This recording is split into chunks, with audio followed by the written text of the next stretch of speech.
바울은 예수님을 믿고 고백하기 전에 예수님을 앞장서서 핍박했던 박해자였습니다. 오직 하나님만 신성을 가진 영원하신 하나님을 고백했기 때문에 예수님이 하나님이라고 했을 때 신성 모독자로 여겨서 예수님과 또 그의 제자들을 핍박하고 옥에 가두는 일에 앞장섰던 인물이었습니다. 그랬던 사도 바울이 다메섹 도상에서 부활하신 예수님을 체험하고 사도로 부르심을 받은 이후에 그의 삶은 완전히 핍박자의 삶이 아니라 복음 증거자의 삶으로 바뀌게 되었습니다. 성경 바울 서신 13권을 쓸 정도로 가장 영향력 있는 사도가 되었고, 또 다른 사도도 다 헌신하고 수고했지만 그런 유럽을 처음으로 복음을 증거할 정도로 또 많은 핍박과 박해 가운데서도 음모와 또 모함 가운데서도 복음을 위하여 가장 수고하고 고생했던 사도 중에 한 명이었습니다. 누가 봐도 지금 시대에 가장 성경에서 영향력 있는 사람은 사도 바울이었지만 바울은 항상 겸손을 잃지 않았고 그의 삶 가운데서도 그러한 수고들, 헌신들 또한 하나님의 은혜였음을 바울은 항상 고백합니다. 특히 바울은 자신의 수고, 헌신 가운데서도 교회를 핍박했던 그러한 자신의 과거를 통해서 항상 낮은 자로 또 가장 부족하고 연약한 자로 겸손히 살았던 게 바울의 일생이었습니다. 그래서 바울은 죽음 앞에서까지 하나님의 복음을 위하여 부끄럽지 않게 살았습니다. 오늘 고린도 교회를 향하여 바울은 이러한 사도 바울이 고린도 교회를 세우고 고린도 교회에 복음을 줬을 때 그들의 믿음이 흔들리고 잘못된 십자가 부활의 복음을 잃어버린 것을 바울은 탄식했으며 다시 한번 바울의 소개와 또 어떠한 고린도 교회가 되어야 할 것을 바울은 강력하게 가르치기 시작합니다. 9절 읽습니다. 나는 사도 중에 가장 작은 자라. 나는 하나님의 교회를 받게 하였으므로 사도라 칭함받기를 감당하지 못할 자니라.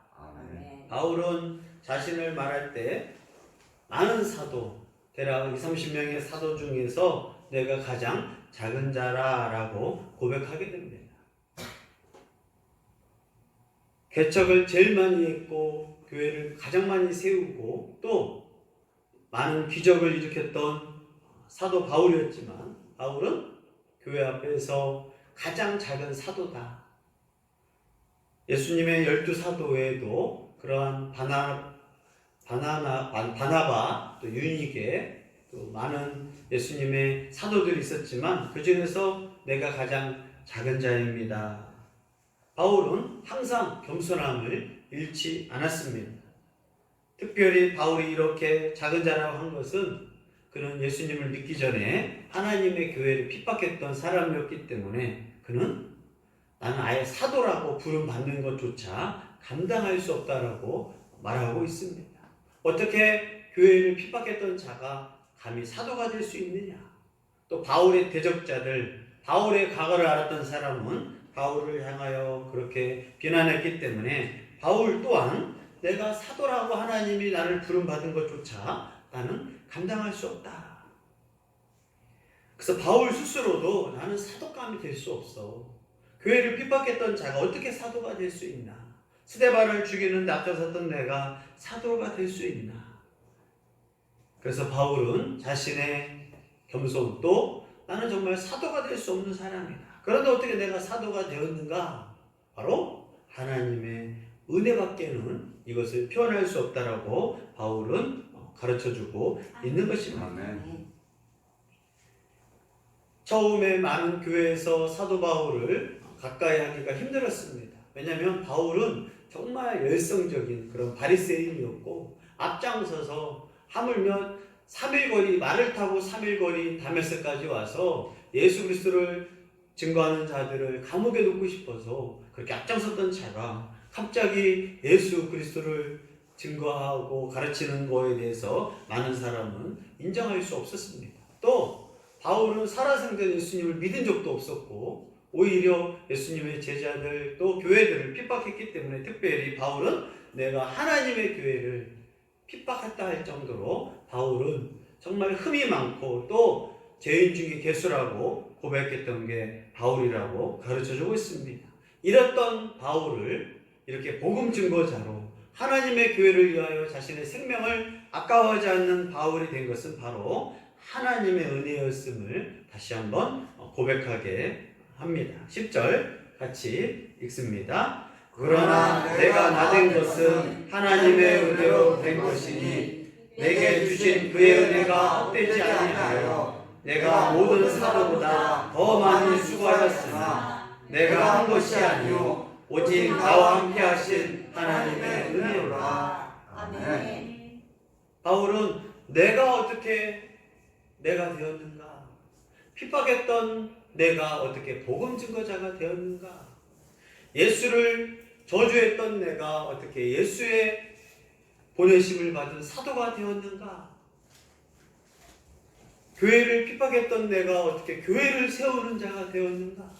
그것이 바로 바울의 고백, 내가 나된 것이라는 표현입니다. 어떻게 이런 일이 생길 수 있는가?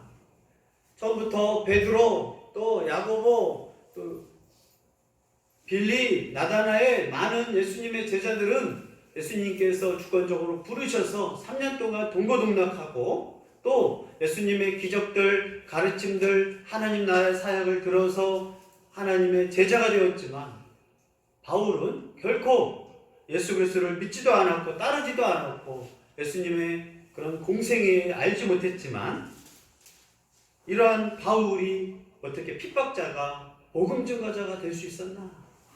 그렇게 예수님과 예수님 믿는 자들을 저주했던 바울이 어떻게 예수님의 제자, 아니 예수님을 위하여 기꺼이 십자가의 복음을 증거하는 자가 될 수 있었는가? 그것은 바로 인간의 노력으로는 될 수 없다. 바로 하나님의 은혜라고 고백하고 있습니다. 바울은 다메섹 도상에서 예수님의 그 부활을 믿고 예수님이 진정한 하나님이시구나, 하나님과 동등한 신성을 가지고 있는 분이구나 라는 고백을 통하고 그는 철저히 회개하게 됩니다. 그것이 하나님의 은혜로 나를 부르셨구나. 그 후로 바울은 그 은혜가 헛되지 아니하도록 정말 수고했던 사람이 바울이었습니다. 바울은 하나님의 은혜를 받고 그냥 게으르고 악한 것이 아니라 그 은혜가 헛되지 않도록 정말 수고하고 수고했던 사람, 그것이 바울이었습니다. 그래서 바울은 아시아, 유럽, 내가 핍박했던 그 예수님을 증거했던 스데반을 죽이는 납작 섰던 그 바울, 아마 예수님을 구원자라고 고백한 순간 스데반한테 미안한 마음이 들었을 거예요. 그래서 그 자신과 또 대표에서 돌로 죽이고 스데반을 핍박했던 그가 스데반이 못했던 복음 증거. 그래서 바울은 예수님을 믿은 순간부터 쉬지 않고 감옥에 있든지 환경이 어려웠든지 돌에 맞든지 매를 맞든지 그는 복음을 증거했던 그의 인생이 바울의 사명이었습니다. 유대인들이 바울을 죽이고자 많은 사람들이 결단했음에도 불구하고 바울은 결코 복음을 쉬지 않을 정도로 모든 사도보다 더 많이 수고했다. 그래서 바울의 온몸에는 돌에 맞은 거, 매에 맞은 거, 온갖 죽었다가 살아났던 흔적들이 너무나 많이 있습니다. 그럼에도 바울은 자신이 했다가 아니라 그것 또한 하나님의 은혜였음을 고백하고 있습니다. 정말 교회를 핍박했던 이 극악무도한 사람이 바리새인들, 대제사장들, 많은 사람들도 바울하면 핍박자, 예수를 핍박했던 자, 하나님의 영광을 위하여 예수 그리스도를 쫓아다니고 예수 그리스도를 구주로 고백하는 이 제자들을 핍박했던 자 누구나 다 알았습니다. 그랬던 자가 어떻게 예수 그리스도를 믿었느냐? 바로 하나님의 은혜를 바울은 이 짧은 9절에서 3번이나 강조하고 있습니다. 자신을 부른 것도 하나님의 은혜고, 자신이 이렇게 수고한 것도 하나님의 은혜고, 내가 나된 것은 하나님의 은혜라고 가르쳐주고 있습니다. 그래서 많은 하물며 고린도 교회에서도 바울이 사도냐라고 묻게 됩니다. 베드로나 정말 예수님과 3년 동안 동거동락했던 자가 진짜 사도가 아니냐라는 질문 앞에서 바울은 하나님의 은혜로 이렇게 나도 모르게 내 계획과도 다르게 나를 부르신 하나님의 은혜로 내가 사도가 되었음을 바울은 고백하고 있습니다. 그러면서 바울은 자신이나 또 다른 사도들이 전한 복음은 동일한 것이므로 고린도 교회는 바울이 또 베드로가 많은 사도들이 전한 복음, 십자가 부활의 복음에 대해서 다시 한번 믿고 또 헌신하기를 간절히 요구하고 있는 것입니다. 11절 마지막으로 같이 읽습니다. 그러므로 나나 그들이나 이같이 전하매 너희도 이같이 믿었느니라. 아멘.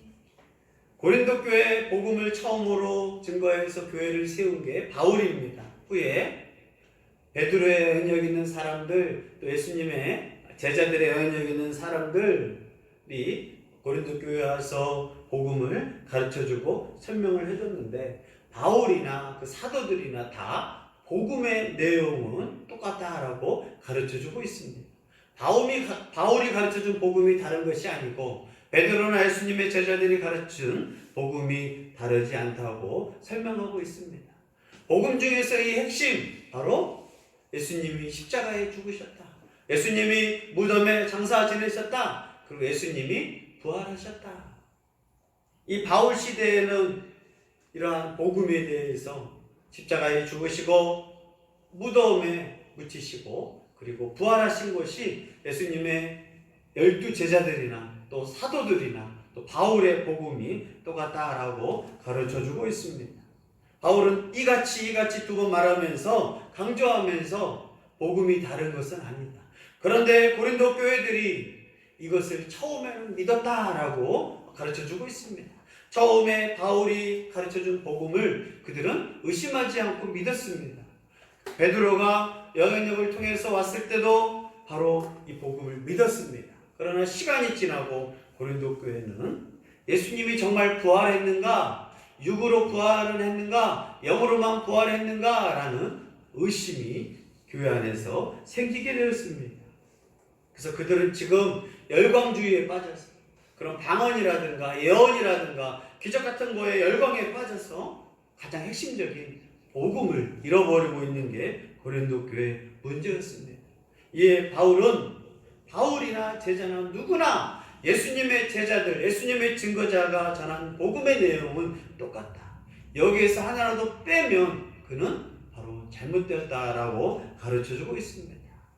후에 누가 바울과 같이 의사로서 복음 사역을 했던 이 누가는 이 복음에 대해서 더 자세하게 가르쳐 주는데 예수님의 탄생부터 가르쳐 주기 때문에 누가복음에서는 예수님의 탄생부터 복음으로 좀 더 넓게 복음을 가르쳐 주고 있고, 더 나아가서 예수님의 재림까지도 그렇게 설명하고 있습니다. 고린도 교회는 처음에 바울을 향한 그 바울이 가르친 복음, 또 다른 사도가 오더라도 이 복음은 구원을 받는 자들에게 꼭 필요합니다. 또 구원을 받은 자에게도 다시 힘이 생기고 예수 그리스도를 향한 확신이 생기는 것은 바로 복음으로 우리의 믿음이 확실하게 됨을 믿으시기를 바랍니다. 아멘. 우리 또한 마찬가지입니다. 바울이 된 거, 핍박자가 복음 증거자가 되고 예수님의 사도가 된 것은 바로 하나님의 은혜였습니다. 우리들도 마찬가지입니다. 처음부터 내가 예수님을 믿으려고 한 건 거의 없었습니다. 부모 잘 만나서 모태부터 내가 예수님을 믿었던 거, 그것도 시간이 지나면서 내가 과연 예수님을 믿을 것이냐라는 개인적인 그런 신앙 관계에 결단을 해야 합니다. 대부분은 내가 예수님을 믿는 사람이 된 거 지나고 보면 이것도 하나님의 은혜구나. 내가 믿은 것이 아니라 하나님의 은혜구나. 내가 예배를 드린다는 것 자체 또한 기적입니다. 특히 코로나 시대에 내가 예배할 수 있다는 것, 내가 하나님을 찬양할 수 있다는 것, 그 또한 예배입니다. 내가 집사가 되고 직분자가 되고 목사가 되고 하나님을 향해 헌신하는 것, 이것 또한 하나님의 은혜입니다. 하나님의 은혜 주지 않으면 나는 언제 교회 안 다닐지 몰라요. 하나님의 은혜 주지 않으면 이 땅에서 내가 하나님을 예배한다, 하나님을 찬양한다, 악기를 통해서 하나님을 찬양한다, 내가 교회에 나와서 하나님 말씀을 듣는다, 다닐 때는 이게 소중한 줄 모릅니다. 하지만 나 같은 사람은 예배하고 찬양하고 내가 집사가 되고 목사가 된 거 하나님의 은혜로 된 거지 내가 잘해서 아닙니다. 하나님의 은혜 없으면 나는 언제든지 다음 주부터 하나님 모른 척하고 집에서 뒹굴거리며 TV 보고 온라인으로 예배한다 그렇게 하다가 잊어버리는 게 우리의 연약한 모습인 것을 기억하기를 바랍니다. 그러나 내가 나된 것은 핍박자가 사도로 복음 증거자가 된 바울처럼 우리 또한 내가 나된 것은 하나님을 예배하고 있고 감히 창조주 하나님을 아버지라 부르게 된 은혜, 예수님을 나의 구원자 나의 주님이라고 부른 은혜, 2000년 전에 오신 예수님을 믿을 수 있게 된 하나님의 은혜를 기억하기를 바랍니다. 아멘. 내 인생 내 마음대로 살았던 인생이 성령의 감동으로 살 수 있었던 거 하나님의 은혜인 것을 고백하기를 바랍니다. 아멘. 또 전도한 사람들에게 야, 내가 감히 예수님을 증거하다니, 예수님을 무시하고 왜곡했던 내가 예수님의 복음을 증거하는 자가 되었다니, 우리는 바울처럼 내가 나된 것도 하나님의 은혜입니다. 하나님, 이 시대에 예배하고 찬양하고 기도하는 거, 하나님 오늘 내가 예배하고 찬양하고 기도하는 거, 이것 또한 예배입니다. 습관적인 것이 아니라 하나님의 은혜임을 기억하고 언제 내가 예배를 떠날지 교회를 떠날지 하나님을 부인할지 환경으로 어려움으로 하나님을 잃어버리지 않도록 하나님 이 은혜를 내게 항상 부어 주옵소서. 우리 고백하며 찬양하며 하나님께 결단하옵소서.